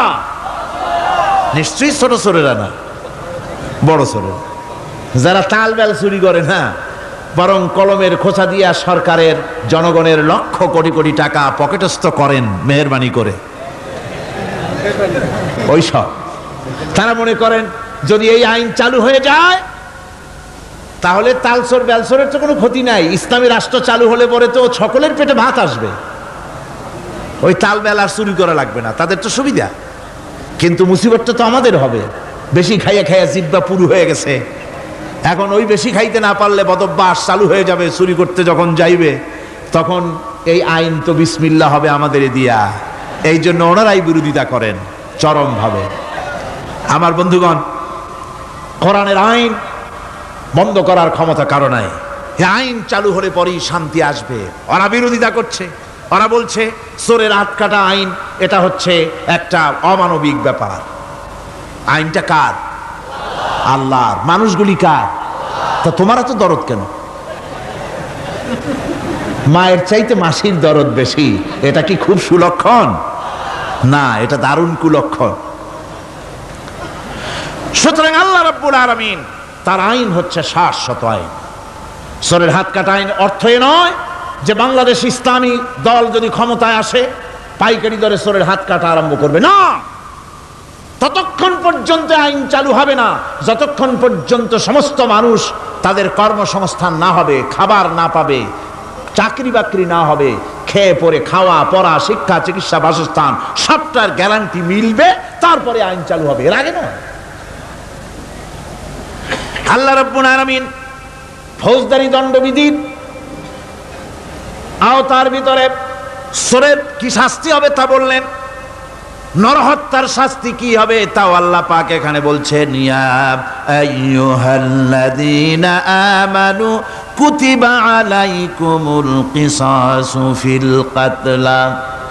আল্লাহ পাক বলেন তোমাদের প্রতি নরহত্যার শাস্তি স্বরূপ কিসাস নির্দিষ্ট করা হয়েছে, অর্থাৎ হত্যার বদলে হত্যা করা। একজন মানুষ আর একজন মানুষকে হত্যা করেছে, কোরআনের আইন হচ্ছে ওকেও হত্যা করো। কি সুন্দর আইন, সুবহানাল্লাহ পড়েন।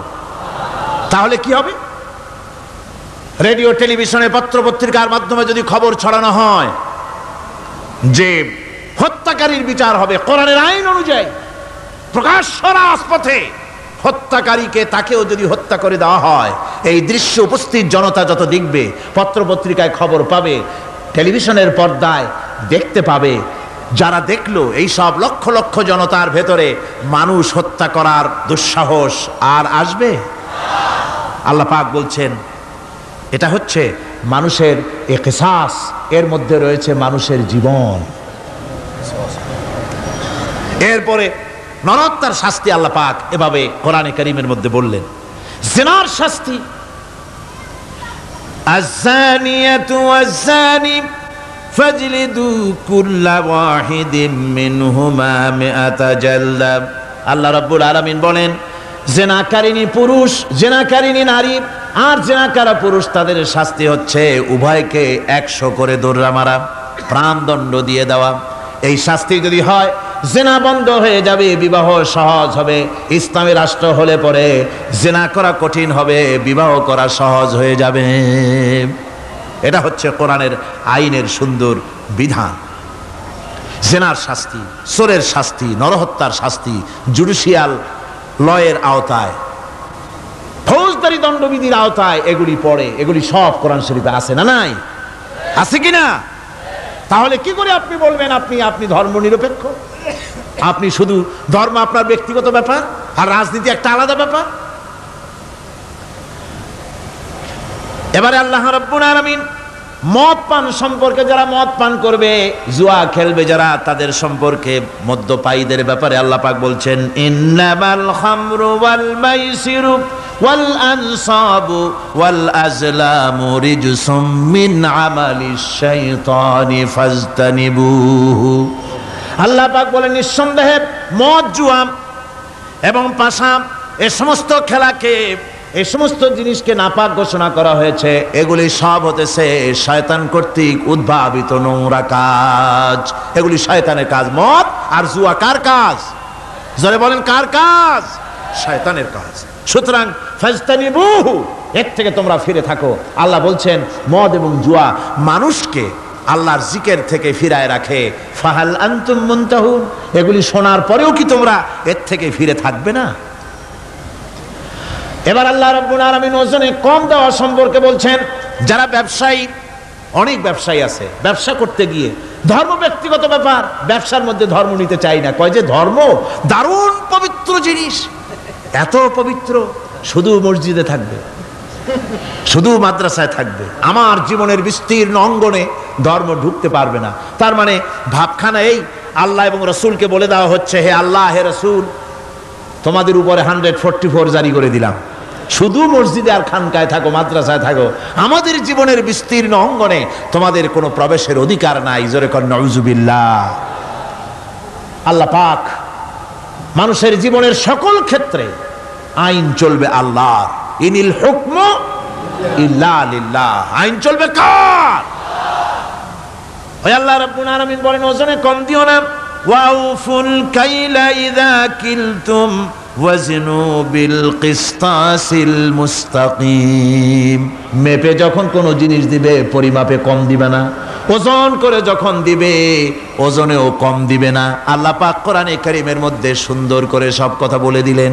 ওজনে কম করো না, পরিমাপে কম করো না, সঠিকভাবে এটাকে দিও। এতিমের মাল সম্পর্কে কোরআন বলছে ওয়ালা তাকরাবু মালাল ইয়াতীম ইল্লা বিল্লাতী হিয়া আহসান। এতিমের মাল ভক্ষণ করা তো দূরের কথা, এর নিকটবর্তী হয় না। তবে হ্যাঁ, এতিম বয়সপ্রাপ্ত হওয়া পর্যন্ত যদি আমানত রাখো সেটা ভিন্ন কথা, কিন্তু এতিমের মালকে ভক্ষণ করো না অবৈধভাবে। এতিমের মালের সুরক্ষার জন্য আল্লাহ পাক বলে দিলেন। অশ্লীলতা সম্পর্কে, আজকে সমাজে অশ্লীলতা চলছে, বেহায়ামি, নগ্নতা চলছে, এ সম্পর্কে আল্লাহ পাক বলছেন কুল ইন্নামা হারামা রাব্বিয়াল ফাওয়াহিশা মা যাহারা মিনহা ওয়া মা বাতান। আল্লাহ পাক বলেন, হে নবী আপনি বলে দেন আমার প্রভু নিঃসন্দেহে প্রকাশ্য এবং অপ্রকাশ্য সব রকমের নির্লজ্জতা এবং পাপাচারকে নিষিদ্ধ ঘোষণা করেছেন, হারাম করে দিয়েছেন। প্রকাশ্য এবং অপ্রকাশ্য সব রকমের পাপাচারকে, নির্লজ্জতাকে আল্লাহ পাক নিষেধ করেছেন। আজকে আমাদের দেশের টেলিভিশনে যে সমস্ত নির্লজ্জ বিজ্ঞাপন দেওয়া হয়, নারীর দেহের যে সৌন্দর্য প্রদর্শনী করা হয়, এ কি কোনো মুসলমান দেশের করা উচিত? কোন মুসলমানদের জন্য এটা কি বৈধ? আজ নির্লজ্জতা, বেহায়ামি ছড়িয়ে পড়ছে চতুর্দিকে। আল্লাহ পাক নিষেধ করছেন, হারাম করে দিয়েছেন। প্রকাশ্য অপ্রকাশ্য সব রকমের নির্লজ্জতা আল্লাহ পাক হারাম করেছেন। সুতরাং আল্লাহ পাক বলছেন আমি সুদকে হারাম করেছি, ব্যবসাকে করেছি হালাল। এই সুদ থেকে যদি না ফেরো, ফাইন লাম তাফআলু ফাযানু বিহারবিন মিনাল্লাহি ওয়া রাসূলি। আল্লাহ রাব্বুল আলামিন বলেন যদি এই সুদ থেকে না ফেরো, যদি এই সুদ থেকে বিরত না থাকো, তাহলে আমি আল্লাহ এবং আমার রাসূলের পক্ষ থেকে যুদ্ধের ঘোষণা রইল। পারবেন? আল্লাহ রাসূলের সাথে যুদ্ধ করতে পারবেন? নাউযুবিল্লাহি মিন যালিকা। কি মানুষের পক্ষে সম্ভব? সুদ সম্পর্কে আল্লাহ ঘোষণা করলেন কোরআনে কারীমের মধ্যে। এবার ধনী এবং গরিব সম্পর্কে, ধনী আর গরিবের ভিতরে সম্পর্কটা কেমন হবে আল্লাহ পাক কোরআনে কারীমের মধ্যে বলে দিলেন ওয়া ফি আমওয়ালিহিম হাক্কুল লিসাইলি ওয়াল মাহরুম।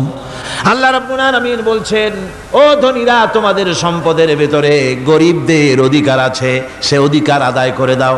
একথা বলা হলো না গরিবরা তোমাদের করুণার পাত্র, দয়া করে তাদের কিছু দাও, একথা আল্লাহ বলেন নাই। বললেন ধনীরা শুনে রাখো, তোমাদের সম্পদে গরিবদের অধিকার আছে, অধিকার, এই অধিকার তাদের ফিরিয়ে দাও। এরপরে আল্লাহ পাক বললেন কাইলা ইয়াকুনা দুলাতাম বাইনাল আগনিয়াই মিনকুম, তোমাদের সম্পদগুলি যেন তোমাদের ধনশালী লোকদের হাতে যেন পুঞ্জীভূত না হয়ে যায়। দেশের সমস্ত সম্পদ গুটি কতক লোকের হাতে যেন পুঞ্জীভূত না হয়, বরং তার যাকাত, ফিতরা, সাদকা, এককালীন দান ইত্যাদির মাধ্যমে জনগণের কাছে যেন তা পৌঁছে যায়, এক জায়গায় যেন পুঞ্জীভূত হয়ে না থাকে। এভাবে করে আল্লাহ পাক মানুষের জীবনের সাথে সম্পৃক্ত কথাগুলি বলছেন। রাষ্ট্র ব্যবস্থা সম্পর্কে বলছেন ওয়া আমরুহুম শুরা বাইনাহুম, রাষ্ট্র পরিচালনা করতে গিয়ে তাদের সাথে পরামর্শ ভিত্তিক রাষ্ট্র চালাও, স্বৈরাচার হয়ে ক্ষমতায় বসে থেকো না, ইচ্ছে মাফিক দেশ চালায়ও না, ডিক্টেটর হয়েও না, পরামর্শ ভিত্তিক দেশ পরিচালনা করো। এভাবে করে আল্লাহ রাব্বুল আলামিন রাষ্ট্রপ্রধানকে বললেন ওয়াসাবিরুহুম ফিল আমর, প্রত্যেকটি ব্যাপারে, রাষ্ট্রের সব ব্যাপারে তাদের সঙ্গে পরামর্শ করে নাও, পরামর্শ সবার সঙ্গে পরামর্শ করে পরামর্শের ভিত্তিতে কাজ করো, এমনি স্বৈরাচার হিসাবে কাজ করো না। কোরআন প্রবর্তিত সমাজ সকল নাগরিকের মৌলিক অধিকারের গ্যারান্টি দিয়েছে, জোরে কোন সুবহানাল্লাহ। এখন আমি যে কথাগুলি বলবো, এই কথাগুলি শুধু মুসলমানদের জন্য নয়, হিন্দু, মুসলমান, খ্রিস্টান, বৌদ্ধ, নারী, পুরুষ, সাদা, কালো, বর্ণ, ভাষা, দল, মত নির্বিশেষে সমস্ত মানুষের জন্য নাগরিক অধিকারের গ্যারান্টি দিচ্ছে কে? আল্লাহ পাক। জোরে বলেন কে দিচ্ছেন? আল্লাহ পাক। আল্লাহ পাক জীবনের নিরাপত্তা দিচ্ছেন। কোরআনের আইন যদি চালু হয়, নাগরিকদের জীবনের নিরাপত্তা লাভ হবে, জোরে কোন সুবহানাল্লাহ। কিভাবে হবে? আল্লাহ রাব্বুল আলামিন বলেন ওয়ালা তাকতুলুন নাফসাল্লাতী হারামাল্লাহু ইল্লা বিল হক। আল্লাহ পাক বলছেন যে জীবনকে আল্লাহ হারাম সম্মানই করেছেন, ন্যায় ব্যতীত তাকে খবরদার হত্যা করো না। মানুষকে হত্যা করো না, খবরদার হত্যা করো না। আল্লাহ পাক হত্যা নিষিদ্ধ ঘোষণা করে দিলেন আর বললেন, মান কাতালা নাফসান বিগাইরি নাফসিন আও ফাসাদিন ফাকান্নামা কাতালান নাস জামিআ। কেউ যদি কোনো নরহত্যা এবং বিপর্যয় সৃষ্টি করে, কোনো অপরাধ ছাড়া যদি কেউ কোনো নির্দিষ্ট অভিযোগ তাকে হত্যার শাস্তি দেওয়া যায় কোরআন অনুযায়ী, এরকম ছাড়া যদি অন্যায়ভাবে কেউ কাউকে হত্যা করে, তাহলে একটা লোক হত্যা করা নয়, একটা মানুষ হত্যা করার অর্থ হলো গোটা বিশ্বের সমস্ত মানুষকে হত্যা করা। কে বলছেন এ কথা? আল্লাহ পাক বলছেন। আর একটা মানুষকে যদি বাঁচায় দেওয়া যায়, তাহলে সে যেন গোটা পৃথিবীর সমস্ত মানুষকে বাঁচায় দিল। এ কথা কে বললেন? আল্লাহ সুবহানাহু ওয়া তাআলা বলেছেন। এরপরে নরহত্যা যারা করবে তাদের জন্য রয়েছে শাস্তি। কি শাস্তি? আল্লাহ পাক বলছেন, ওমাইয়াকতুল মুমিনান মুতাআম্মিদান ফাজাযাউহু জাহান্নামু খালিদান ফিহা ওয়া গাদিবাল্লাহু ওয়া লা'নাহু ওয়া আ'আদ্দা লাহু আযাবান আযীমা। আল্লাহ পাক বলছেন, ওমাইয়াকতুল মুমিনান মুতাআম্মিদান, যে ব্যক্তি কোনো মুমিনকে ইচ্ছে করে হত্যা করলো, ফাজাযাউহু জাহান্নাম, তার শাস্তি কি? যারা বলেন শাস্তি কি? খালিদ, সেই জাহান্নামে চিরকাল তাকে থাকতে হবে। ওয়া গাদিবাল্লাহ ওয়া লা'নাহু, আর তার উপরে আল্লাহর গজব, আল্লাহর লানত, চিরকাল এই শাস্তি তাকে জাহান্নামে ভোগ করতে হবে। এই কথাগুলি না জানার কারণেই আজকে কলেজ বিশ্ববিদ্যালয়গুলিতে মানুষ হত্যা চলছে পাখি হত্যার মতোই। সুতরাং আল্লাহর এই বিচারের কথা কোরআন থেকে যারা জানে তারা সন্ত্রাস করে না। এই জন্য কলেজ বিশ্ববিদ্যালয় সমূহে সন্ত্রাস হয়, মাদ্রাসাগুলিতে সন্ত্রাস হয় না বললেই চলে। কথা কি ঠিক বললাম না বাড়ায় বললাম? সন্ত্রাসের কারণে টাইটেল মাদ্রাসা বন্ধ হয়েছে কয়টা বাংলাদেশে? ফাজেল মাদ্রাসা কয়টা? দাখিল কয়টা? ইল্লা মাশাআল্লাহ দুই একটা হতে পারে কোথাও, কিন্তু তা হয় না। কারণ মাদ্রাসায় এই সব কথা পড়ানো হয় যা আমি বললাম। কোরআন থেকে যে কথাগুলি বললাম এগুলি কোথায় পড়ানো হয়? আজকে যদি কলেজ বিশ্ববিদ্যালয় সমূহে কোরআন পড়ানো হতো, তাফসীর পড়ানো হতো, তাহলে বিশ্ববিদ্যালয় থেকে রবীন্দ্রনাথ আর সূর্য সেনের পা চাটা উলামেরা বের হতো না, শহীদ তিতুমীর বেরিয়ে আসতো, টিপু সুলতান বেরিয়ে আসতো, সালাউদ্দিন আইয়ুবী বেরিয়ে আসতো। দুর্ভাগ্যজনক, আজ কলেজ বিশ্ববিদ্যালয়গুলিতে আল্লাহর কোরআন পড়ানো হয় না বলে আমাদের পাঠানো সোনার টুকরা ছেলেগুলি কয়লার টুকরা হয়ে ফিরে আসতেছে। বন্ধুগণ, জীবনের নিরাপত্তা দিচ্ছেন আল্লাহ পাক। কোরআনের আইন চালু হলে মানুষকে হত্যা করা হবে না, কেউ কাউকে মারতে পারবে না, মারলে তাকেও নিহত হত্যা করা অবশ্যই হবে। সম্পদের নিরাপত্তা দিচ্ছেন আল্লাহ, গ্যারান্টি। হিন্দু হোক মুসলমান হোক সকলের সম্পদের গ্যারান্টি মিলবে, কেউ কারো সম্পদকে হরণ করবে না, গসব করবে না। কোরআন বলছে, ওয়ালা তাকুলু আমওয়ালাকুম বাইনাকুম বিল বাতিল, পরস্পরের সম্পদকে অবৈধভাবে ভক্ষণ করো না। সম্মানের নিরাপত্তা হচ্ছে ইসলামী সমাজ চালু হয়ে গেলে আল্লাহ রাব্বুল আলামিন সম্মানের নিরাপত্তা দিবেন প্রত্যেক নাগরিকের। আল্লাহ পাক বলছেন, ইয়া আইয়ুহাল্লাযীনা আমানু লা ইয়াসখার কওমুম মিন কওমিন, হে বিশ্বাসীরা তোমরা এক গোত্র আর এক গোত্রকে ঠাট্টা করো না। চাষিরা তাঁতিদেরকে গালি দিও না, তাঁতিরা চাষিদেরকে, জেলেদেরকে গালি দিও না। এক গোত্র আর এক গোত্রকে ঠাট্টা করো না, বিদ্রুপ করো না। ওয়ালা তালমিজু আনফুসাকুম ওয়ালা তানাবাজু বিল আলকাব, একে অপরের দোষ গেয়ে বেরিও না, একে অপরকে খারাপ নামে ডেকো না, একে অপরের কুৎসা রটনা করো না। আল্লাহ নিষেধ করেছেন। ইসলামী সমাজ হলে পরে মানুষ সব দিক থেকেই নিরাপত্তা পাবে, গ্যারান্টি পাবে, ব্যক্তি স্বাতন্ত্র্যের প্রাইভেসির নিরাপত্তা পাবে। কারো ঘরের মধ্যে কেউ হঠাৎ করে ঢুকবে না, অর্ডার নিয়ে ঢুকতে হবে, পারমিশন নিয়ে ঢুকতে হবে। আল্লাহ পাক বলেছেন, লা তাদখুলু বুয়ুতান গায়রা বুয়ুতিকুম হাত্তা তাস্তানিসু ওয়া তুসাল্লিমু আলা আহলিহা। অন্যের ঘরের মধ্যে পারমিশন ব্যতি রেখে প্রবেশ করো না। আগে সালাম দাও, পারমিশন নাও, তারপরে ঢোকো। যদি জবাব না আসে চলে যাও, বেরিয়ে যাও, এটা তোমার জন্য কল্যাণকর হবে। তারপরে ইচ্ছে মতো ধর্ম পালনের নিরাপত্তা পাওয়া যাবে ইসলামী সমাজে। কাউকে বাধ্য করা হবে না ইসলাম কবুল করার জন্য, বা অন্য ধর্ম কবুল করার জন্য কাউকে বাধ্য করা হবে না। কোরআনে কারীম বলছে, লা ইকরাহা ফিদ্দিন, ধর্মের ব্যাপারে কোনো বাড়াবাড়ি করা যাবে না, কারো উপরে কোনো ধর্মমত চাপিয়ে দেওয়া যাবে না। যার ইচ্ছে তার ইচ্ছে মতো স্বাধীনভাবে তার ধর্মকর্ম পালন সে করতে পারবে।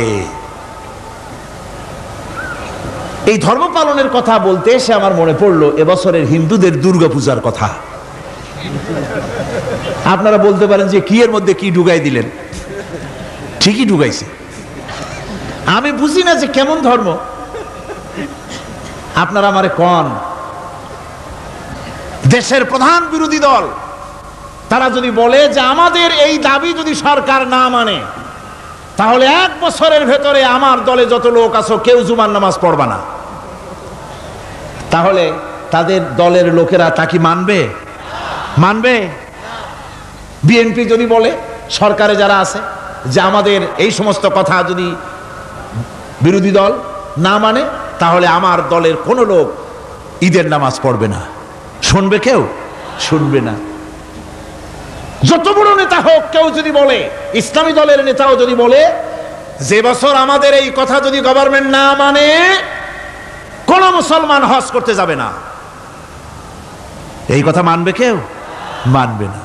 যেহেতু কোন দলের কোন ব্যক্তির মুহতাজ নয় ইসলামের আইন, ইসলাম পালন যার যার ব্যক্তিগত ব্যাপার, ধর্মের কাজ অবশ্যই প্রত্যেককে পালন করতে হবে।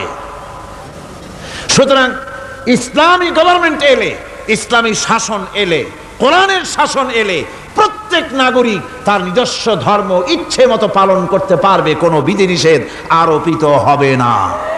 এর নাম হচ্ছে ইসলাম। এর নাম কি? ইসলাম।